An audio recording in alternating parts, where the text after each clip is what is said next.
ആരാണ് ബോംബെയെ സമ്പന്നമാക്കിയത് എന്ന് ചിന്തിച്ചിട്ടുണ്ടോ? ഇനി ആരോടെങ്കിലും ചോദിച്ച് തന്നെ എല്ലാവരും പറയുന്നത് എന്താണ്? ഗുജറാത്തികളായിരിക്കാം എന്ന് പറയും, അല്ലെങ്കിൽ മാർവാടികളായിരിക്കാം എന്നൊക്കെ പറയും, അതും അല്ലെങ്കിലോ പാഴ്സികളായിരിക്കാം എന്നും പറയും. ഈ മൂന്ന് ഉത്തരങ്ങളും തെറ്റാണ്. കാരണം ഇവരൊന്നും അല്ല ബോംബെയെ സമ്പന്നമാക്കിയത്.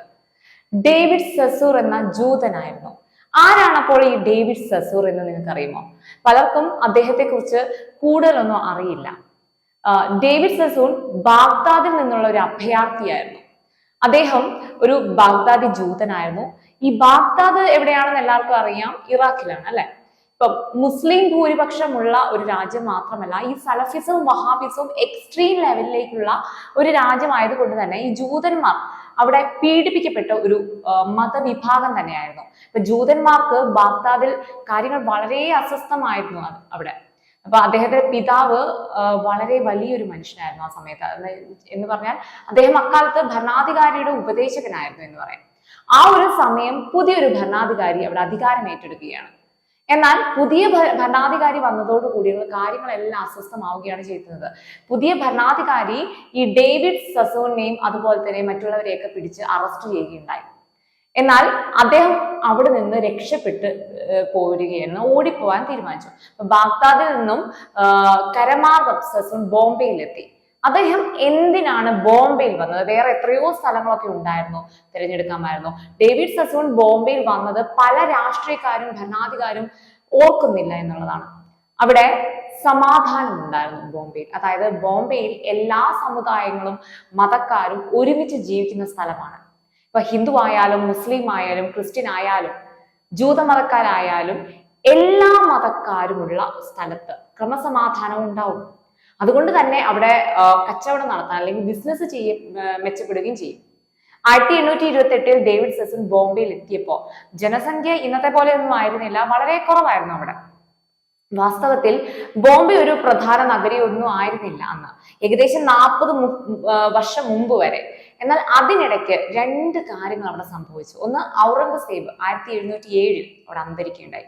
അതുപോലെ തന്നെ സൂറത്തായിരുന്നു അന്നത്തെ ഏറ്റവും പ്രധാനപ്പെട്ട നഗരം. ഇപ്പൊ വസ്ത്രവ്യാപാരത്തിന്റെ കാര്യത്തിലാണെങ്കിലും വജ്രവ്യാപാരത്തിന്റെ കാര്യത്തിലാണെങ്കിലും എല്ലാ കാര്യത്തിലും ഏറ്റവും കൂടുതൽ പണക്കാരുള്ള സ്ഥലവും വ്യാപാരികളും എല്ലാം ഉള്ള ഒരു സ്ഥലമായിരുന്നു സൂറത്ത്.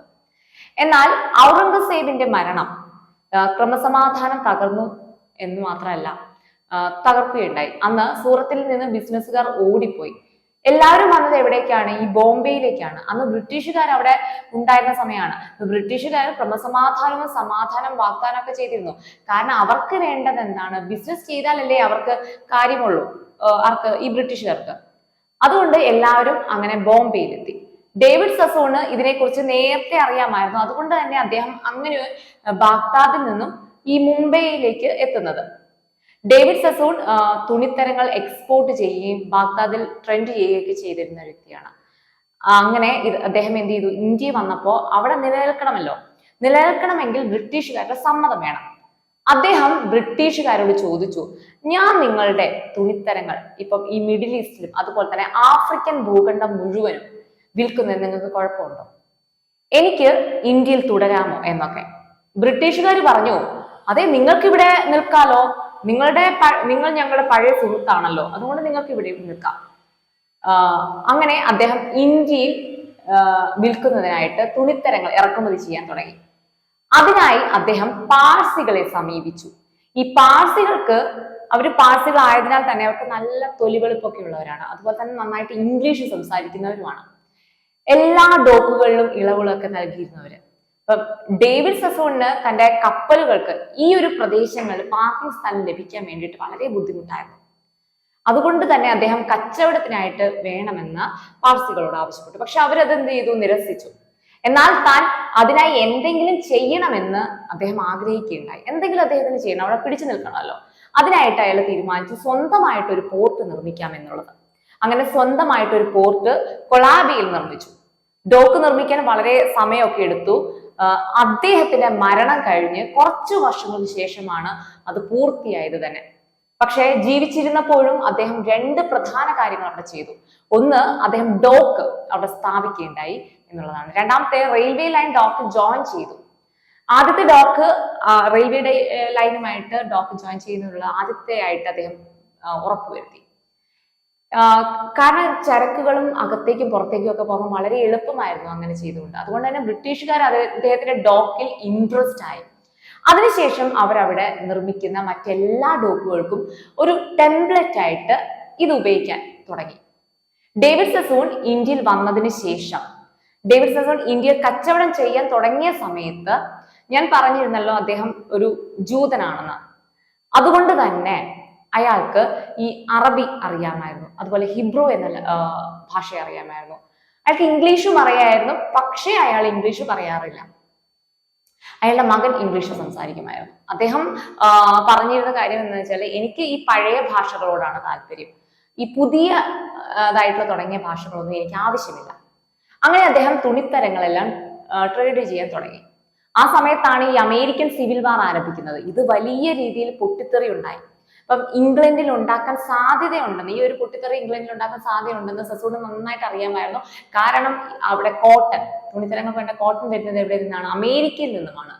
സെസൂൺ പറഞ്ഞു, ഇതിന് പേരിൽ പ്രശ്നങ്ങൾ വരുന്നു വലിയ കാര്യത്തിൽ ഉണ്ടാകണ്ട, ഞാൻ നിങ്ങൾക്ക് കോട്ടൺ അയച്ചു തരാമെന്ന്, ഇന്ത്യയിൽ നിന്നും.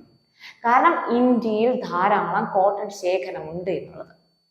1861 അമേരിക്കൻ സിവിൽ വാർ തുടങ്ങുന്നത്. എന്നാൽ 1865 സെസൂൺ കോട്ടൺ എക്സ്പോർട്ട് ചെയ്യാനും അതുപോലെ തന്നെ ഈ തുണിത്തരങ്ങൾ, ടെക്സ്റ്റൈൽസ് ഒക്കെ ഇമ്പോർട്ട് ചെയ്യാനും ആരംഭിച്ചു. ഇങ്ങനെ അദ്ദേഹം പണം ചിലവഴിക്കുകയും അതുപോലെ തന്നെ സമ്പാദിക്കുകയും ചെയ്യുന്നത് കൊണ്ട് തന്നെ അദ്ദേഹത്തിന്റെ പോക്കറ്റിൽ നിന്നും കാര്യമായിട്ട് ഒന്നും എടുക്കേണ്ടി വന്നില്ല. അങ്ങനെ ചില പോക്കറ്റ് കാലിയാവില്ല എന്നുള്ള കാര്യം അദ്ദേഹത്തിന് ബോധ്യമായി.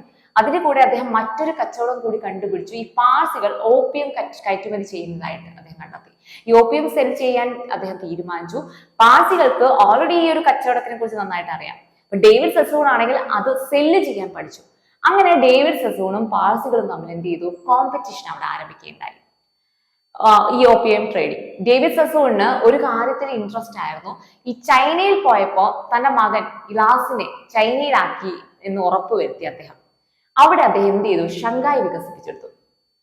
അങ്ങനെ അദ്ദേഹം ഒരുപാട് ബിസിനസ്സുകൾ വികസിപ്പിച്ചെടുത്തു. അങ്ങനെ അദ്ദേഹം 2 സിറ്റികൾ ഡെവലപ്പ് ചെയ്തെടുത്തു. ഒന്ന് നമ്മുടെ ബോംബെയും അതുപോലെ തന്നെ ചൈനയിലെ ഷങ്കായി എന്ന സിറ്റി. അങ്ങനെ 2 സ്ഥലങ്ങളും റിച്ച് പ്ലേസ് ആയി തന്നെ മാറി. ഇന്ത്യയിൽ വന്ന് കോട്ടൺ എക്സ്പോർട്ട് ചെയ്യാനും തുണിത്തരങ്ങൾ ഇമ്പോർട്ട് ചെയ്യാനും അദ്ദേഹം വീണ്ടും തുടങ്ങി.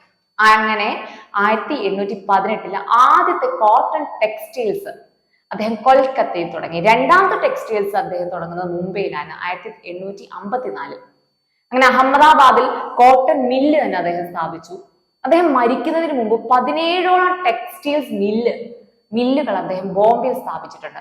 അതിൽ 60% ആളുകൾക്കും അവിടെ ജോലിയും കൊടുത്തു. അതുപോലെ തന്നെ മുംബൈയിൽ അദ്ദേഹം ഒരുപാട് പേര് കേട്ട ബിൽഡിങ്സ് ഉണ്ടാക്കി. ഈ സ്കൂളുകളാണെങ്കിലും ആശുപത്രികളാണെങ്കിലും ഫേമസ് ലൈബ്രറികളാണെങ്കിലും എല്ലാം അദ്ദേഹം അവിടെ ബോംബെയിൽ നിർമ്മിച്ചു. എഡ്യൂക്കേഷൻ അദ്ദേഹം ഒരുപാട് ഇമ്പോർട്ടന്റ് അവിടെ കൊടുത്തിരുന്നു. പക്ഷേ സെസൂണിന് ബോംബെയോട് വലിയ താല്പര്യമൊന്നുമില്ലായിരുന്നു, ഇഷ്ടമൊന്നുമില്ലായിരുന്നു. കാരണം എന്താണെന്ന് വെച്ചാൽ കാലാവസ്ഥ തന്നെയാണ്. ഹ്യൂമിഡിറ്റി കൂടുതലായത് കൊണ്ട് തന്നെ ഭയങ്കര ചൂടാണ്. അദ്ദേഹം അങ്ങനെ പൂനെയിൽ പോകാൻ തീരുമാനിച്ചു. അവിടെ സെറ്റിൽഡ് ആകാൻ വേണ്ടി അദ്ദേഹത്തിന്റെ മൂത്ത മകൻ ആൽബർട്ട് എന്ന് വിളിക്കുന്ന അബ്ദുള്ള ബോംബെയിൽ ചാർജ് എടുത്തു. ബോംബെയിലേക്ക് വേണ്ടി അദ്ദേഹത്തിന്റെ ഫാമിലി ഒരുപാട് ഡൊണേഷൻ ബോംബെയിലേക്ക് നൽകി. അങ്ങനെയാണ് ഇന്ന് കാണുന്ന മുംബൈ ഇത്രയും റിച്ച് മുംബൈ ആകുന്ന തന്നെ. ഒരുപാട് പണക്കാർ അവിടെ തമ്പടിച്ചിട്ടുള്ളത് നമുക്കറിയാം. ഇപ്പൊ സിനിമാ താരങ്ങളായാലും ക്രിക്കറ്റ് താരങ്ങളായാലും എല്ലാവരുടെയും ഇഷ്ട നഗരിയാകാനുള്ള ഒരു പ്രധാന കാരണവും ഈ ബോംബെ റിച്ച് ആയത് കൊണ്ട് തന്നെയാണ്.